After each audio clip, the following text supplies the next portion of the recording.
भूछत्र किंवा अळंब्यांचा ठसा कसा घ्यायचा यावर कुठेही महाराष्ट्रामध्ये मराठीमध्ये माहिती नाही. त्यामुळे टर्मिटोमायसिस अल्बिमिनोसस म्हणून गोव्यामध्ये जी जंगली भागामध्ये वारुळावरती भूछत्र होतात किंवा अळंबी होतात, त्यांच्या टोप्या म्हणजे वरचं त्यातलं जे भूछत्राचं हे असतं शीर्ष, ते कापून आम्ही ते प्लॅस्टिकवरती ठेवतो आणि 12 तास ठेवल्यावरती त्याचा असा बियाण्यांचा शिक्का आम्हाला, सूक्ष्म बियाण्यांचा शिक्का असा आम्हाला मिळतो.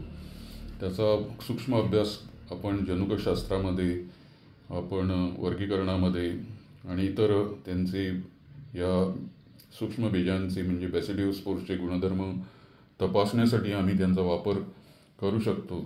एकंदर 6 टोप्या प्लास्टिकच्या शीटवरती ठेवलेल्या होत्या. त्यातून आम्हाला ही अशी 6 स्पोर प्रिंट्स 12 तासामध्ये मिळाली. आपणही आपल्या इन्स्टिट्यूशनमध्ये करू शकता.